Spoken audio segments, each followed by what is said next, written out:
the end of the fight, God himself described Gideon as a mighty warrior. You must be ready for the disruption. President Mwai Kibaki and their generation sat down and decided that they were going to make Mwai Kibaki president. And he started vying in 1992, vying in 1997, and only became president in 2002. President Uhuru Kenyatta and his friends decided one day they were going to make him president. And he eventually became president. President William Ruto, one day people decided this is going to be our leader. We are all going to submit behind him and he's going to be president. Today he is president. Let me ask you, you who belong to this generation, are you preparing for a president in this generation, or are you waiting for someone, somewhere, to be your president? I've heard here there is a president, former Karondo, and there is a sitting president. I've even seen the SG. What are you doing in preparation for a person who looks like you to be president? That disruption, you may decide now it's going to be Karondo, it's going to be Karobia, or it's going to be me. But if you decide that, are you ready for the fight? When I decided to support President William Ruto, there was a major fight. I was even kidnapped, beaten, and hospitalized in hospital. How ready are you for that disruption? And putting it in context into the digital world, how ready are you for that YouTube account that you have created? The president has negotiated for Facebook to start monetization at the end of this, from June this year. There's a guy called Mutebei TV who doesn't really support the kind of politics that I support, but I like his YouTube account. The other day, just a few weeks ago, I was with him and he was showing me his backend for the YouTube. That guy does not produce any content that is original. He doesn't sit down and do any content. He waits for Citizen to do a story, he takes it and writes a caption. See how Ndindi Nyoro told students at Mount Kenya University. And we all click bait and he makes the money. As of 3 months ago, that YouTube account was making consistently in about 8 to 9 million shillings every month. But I don't want you to look at the 8 million. I want you to look where he came from. He was a cameraman for Citizen TV earning 70,000 shillings. 70,000 shillings. Today, he employs 10 people, paying them a salary of 70,000 shillings. That can be you. Because he didn't start, you probably wouldn't even know him if you walked here. You don't have to be known to disrupt. 2 more points. Data. The new gold on social media is data. Forget about posting something on your Facebook, your Instagram, or Twitter, or TikTok. Data is everything.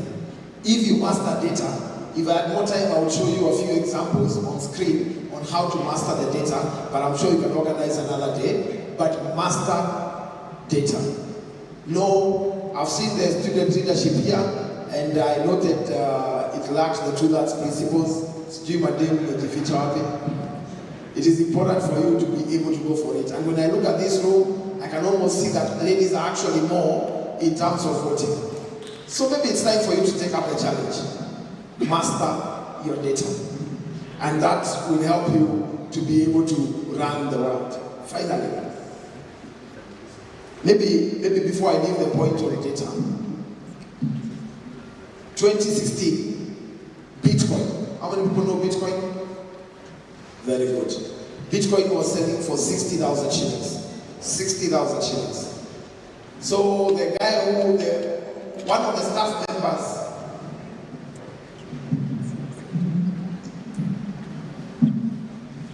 it's okay, akijipanga, I think we'll pangia chief guest, the microphone wacha mimi niendelee, then we'll pangia chief guest. Was 60,000 shillings. One of the guys who was working on that was in Kenya at the time. He came to a group of friends and he sold the concept of Bitcoin. Wakati ya user, some people, because that time was pyramid scheme, so wakasema ni pyramid scheme, wengine wakasema it cannot work. So I had a little money, and at that time it was 60,000 bob. So I bought 2 Bitcoins. Those guys with the phone, fungua Google. Open up your Google. Search Bitcoin to Kenya shillings. Bitcoin to Kenya shillings. Anyone who has managed to Google? Anyone, when you get the answer, let me just get a hand somewhere. Bitcoin to Kenya shillings. Yes, what have you found? How much? 9.2 million shillings. In 2016, that was only 60,000 shillings. Now it's 9.2. I bought 2 of them. I don't even think I've tried. When it was 3 million, I told myself I need to withdraw. Then it got to 6 million, I thought I should withdraw. I have been unable to withdraw. Do not fear to invest in data. It works. WorldCoin came here, and I know there is a position that government has taken, but I hold. There is no collective responsibility in wealth. I hold that WorldCoin should come back to Kenya.